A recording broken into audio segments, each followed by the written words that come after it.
Hello, Arsenal fans, young, old, and new. Fans of all football, welcome to Little C. Please subscribe, like, and no negativity on the comments, if my comments are open. I think I closed them, but okay. Okay, so now my daughter just got on Roblox on the PlayStation, but okay. We have a preview of Arsenal versus Everton. We're going to talk about VAR. We're going to talk about Kroenke and Salin. We're going to talk about the Europa League semi-final on tomorrow versus Villarreal versus Arsenal. Unai Emery versus Mikel Arteta. Okay, so here we go. My first point I'm going to make is hashtag Kroenke out. Hashtag Kroenke out. We've been waiting for this since we wanted hashtag Wenger out. When we wanted Wenger out, we wanted Kroenke out.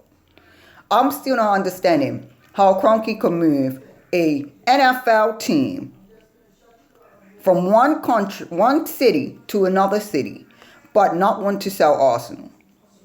Talks yesterday was he didn't want to sell. At the end of the day, he's going to have to sell if we fans keep pushing it and urging him. He earns an NFL team. He earns LA Rams, which he moved, might I add. Mind you, they were a trash team. Still to me, a trash team, because I am a Patriots fan, so that's all. But other than that, he's got to go. Has got to go. This man's got to go. The son's got to go. The whole family go.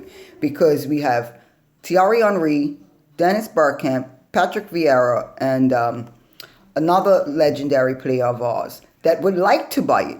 But that would mean that neither of those four are able to coach or manage, because that would be conflict of interest if they're earning it. Okay, so hashtag Kroenke out. Here we go. My next point I definitely want to make is Mikel Arteta's managerial skills. Is he backing Arsenal up the way he should be backing Arsenal up? Was it worth it? Did we get enough? Are we getting enough from him through this change of process, through this change of team, through this change of manager, through Kroenke? Are we seeing enough of what Mikel Arteta is? I say yes and no. No, because I don't see any progress. I don't see us progressing or moving forward the way we should be progressing as Arsenal. We are a winning team. We are a legendary team. Yes, I keep on saying that because we created that for ourselves. We pushed that for ourselves. We wanted that for ourselves. So now, I have a yes, because he used to be a great player. Great players have backed up themselves and managed fairly well. And I'm not understanding how Mikel Arteta has been up and down. Yes, I understand why. No, I don't get it. It needs to be more. He needs more substance. I feel like if we get more substance, it will be great. But losing to Everton the other day due to Fernando's OG with his legs open, we'll talk about that in a minute.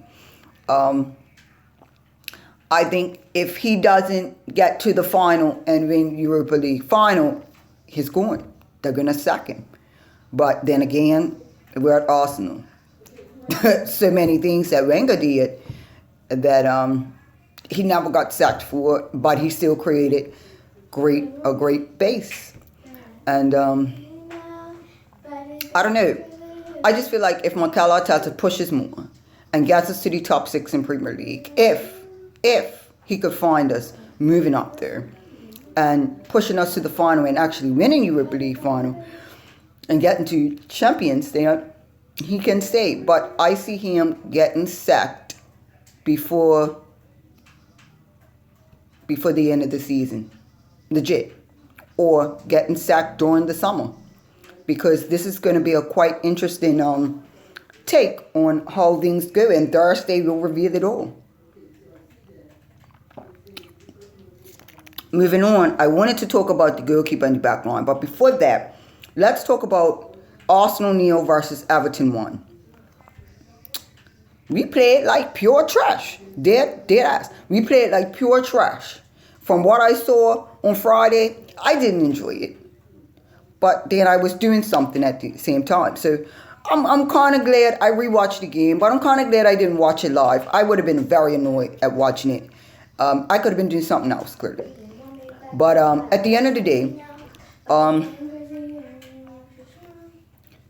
it was just ridiculous how that goal went through. His legs should have never been open. So now we move on to the goalkeeper, Bernardo. Mind you, he hasn't made bad mistakes. Mind you, in the first half, he made very crucial saves. This man has made very crucial saves. Like the same old Arsenal said, and I wanted to quote it as well, but watching them and them quoting it, I'm going to quote it as well at this point, is David Seaman once said this. Mind you, I find David Seaman to be the best Arsenal goalkeeper we've ever had. Ever. Along with, oh man, what's my Spanish guy? Forgot his name, but that was my boy. Couldn't pronounce it properly when I was younger. And also, David Seaman said, you can make the best saves of the team, but one crucial mistake and you are at fault for it.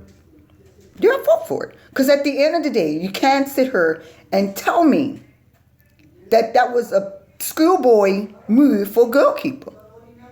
Close your legs. Keep your hands tight. Just keep your hands tight. Get the grip of the ball. If you know the ball's coming to you, form your hand in the shape of the ball so you can grip it and hold it and it won't go nowhere. It was a schoolboy mistake. And it cost him and us. And Arsenal, and Mikel Arteta, cost everybody. And I feel like Bernd Leno knew. And I feel like he was destroyed, or whatever the case may be. But at the end of the day, he is a really great goalkeeper. Mind you, I still feel like we should have never lost David Ospina. And we should have never sued Emi Martinez. Who in their right mind wants to sell great keepers from a team that needs one? Let alone 2 or 3 keepers. To keep pushing us forward. To keep progressing and showing us that we are what we need to be. We're a great team. Mind you, we are a great team. Mind you, I'm now going to move to the back line because I feel as of today, that back line needs to change. Pablo Mari should have played. Where the hell Danny Ceballos come from, I don't fucking know. Because I don't feel like Danny Ceballos is worthy to be at Arsenal. Yes, he might play for Real Madrid, but he's not worthy as an Arsenal player. Point blank period. It's done. Go. Bye. Check you later. Bench this guy for the rest of the season because the opportunities he provided for us was not in void. And at the end of the day, our back line needs to change. Pablo Mari needs to play in that back line. I don't care if David Luiz plays on tomorrow. It's over. The whole game's finished to me because David Luiz is costing us. A lot of people think Gabriel's great too. I love Gabriel, but him playing with David Luiz can cost us games. I'm seeing it. I'm watched it. I'm seeing highlights. I'm watching live games and seeing the destruction of David Luiz and Gabriel at the back together. When David Luiz is by himself, he plays like an ultimate fool.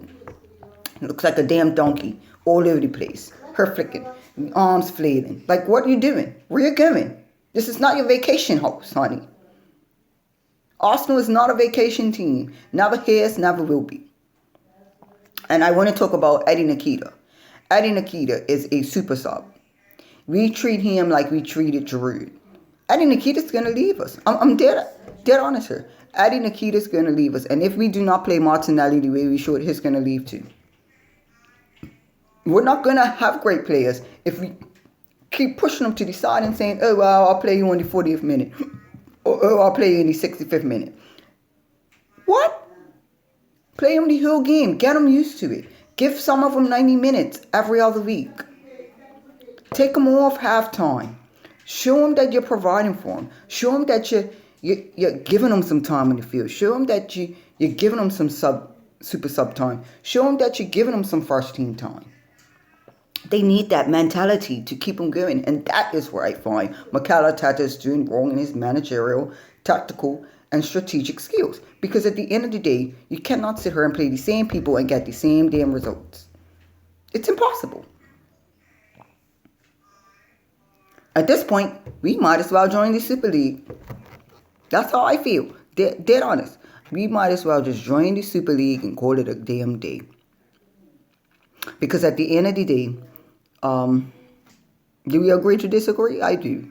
Because at the end of the day, the rules have already changed. VAR is bullshit. The UEFA's away goals are going to be bullshit soon come. Like, Chelsea thrived off of that away goal yesterday. Dead ass. And they were going bad one. And that's still going bad one about, the away goal's going to change. But you needed that away goal yesterday. Seriously. It's sad. And the yellow card. You gotta take a shot off, you got a yellow card. Like, the joy of the game is completely gone. The utter disgrace at Arsenal, at Emirates Stadium for that VAR, it should have been a penalty. It should have been 1-1. It should have been 2-0. It should have been 2-1. Some points should have came out of that for Arsenal at the end of the day. It's not a fair game anymore. It's never been fair play. And every time they come to VAR for Arsenal, I have noticed for Arsenal and certain other teams, Liverpool, you get the penalty. United, you get the penalty. City, you get the penalty. Arsenal, you don't get the penalty. Really? Do you hate us that much? Is it really fair play in my book for Arsenal? No. I feel like if we're going to change all of that, if VAR is changing and all the rules are changing and things are going to be controversial and the yellow cards are already controversial and the away goals already been going to be taken for next season, what's the point? We might as well agree to disagree to be in the Super League and call it a dang day. That way, like in my other video where I have my opinion about Super League, that way we could bring people up in the ranks. We could show people this is what we're doing. We can show people this is how we're going to be. Because at the end of the day, I don't see us progressing any further than what we are. And even if we join a Super League, we'll probably be in the same type of position. So regardless of it, I agree to disagree to have a Super League, to join it, but not the way they want it to. I just want it to be like Premier League. 20 teams, competing for things, doing what they gotta do. Top 5, top 6 going in. Going to the quarterfinals, and calling it a day. Because at the end of the day, these 20 teams can be it. I don't see us progressing any further than what we are doing at this point in time. And the only progression I see is in Europa League. We're up and down in that too as well, and I don't see us progressing in that. I don't understand if Mikel understands where we need to be at this point in time. His career's in a flip-flop right now. And tomorrow he needs to show that everything's going to work out. Now, talked about everything else. Let's talk about tomorrow's game. Villarreal versus Arsenal. VRA. Apparently I heard it's a shit field. Sorry to say that, but that's what I heard. But I'm kind of glad we are away to start. Because being away for the second leg of the semi-final would kill us. Because we would have to, we would have to legit and necessarily fight to be in the position we need to be in. Being away is a big advantage tomorrow. We need to show that we have finesse, we have power, we have control, we have courage, and we have confidence. And I'm hoping that we win and come out of this like I was hoping we would do Arsenal and Everton with a 1-0. I'm giving hope to the masses, sir. I don't see no more than one goal in this game. If it is, it might be a 1-1. But I'll take a point, and I'll take the 3 points. Again, we cannot suffer any more losses. We lose tomorrow, we may not be able to come back in the second leg next week. Guaranteed. Guaranteed. This is a definite game. Yes, Leno is probably going to be in goal, but he cannot make those rookie mistakes like he did before. This back line has to change. I love the back line that we have, but I would prefer Pablo Mari. I don't know who you can change out or switch out to that, but the same amount of people that I wanted for Everton was it.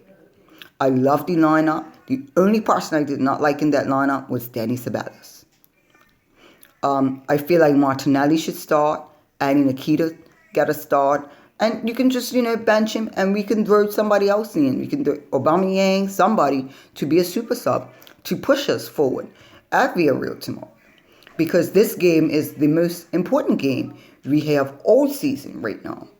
Regardless of where we are at the table in the Premier League, Europa League is it. We opted out of FA Cup to Southampton. Opted out of EFL to Man City, given. But at the end of the day, we need a cup in the books this season. We'll push too long, too hard. And I feel like if we don't win a trophy, or have something in our grasp this season, Mikel Arteta is out the door. So I am going to hashtag Cronky out, hashtag Mikel Arteta, hashtag COYG, hashtag Arsenal, hashtag AFTV, hashtag Arsenal, hashtag whoever wants to be hashtag. I'm here for it. Hashtag Europa League, hashtag Premier League. We need to win this game tomorrow. Regardless of how we play, who we play, what we do, we're got to win this game. It's got to be a guaranteed win.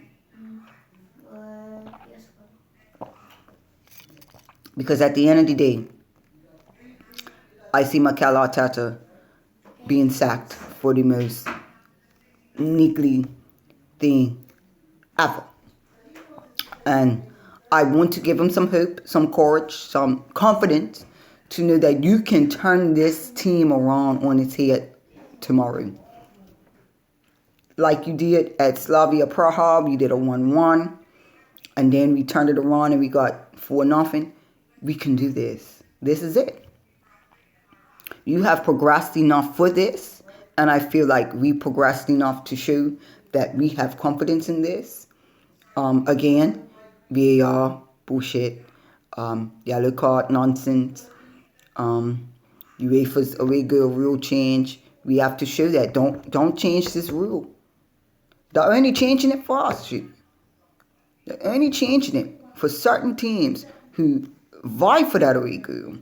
But at the end of the day, it's not a fair play. It's not for game. It's not for anything.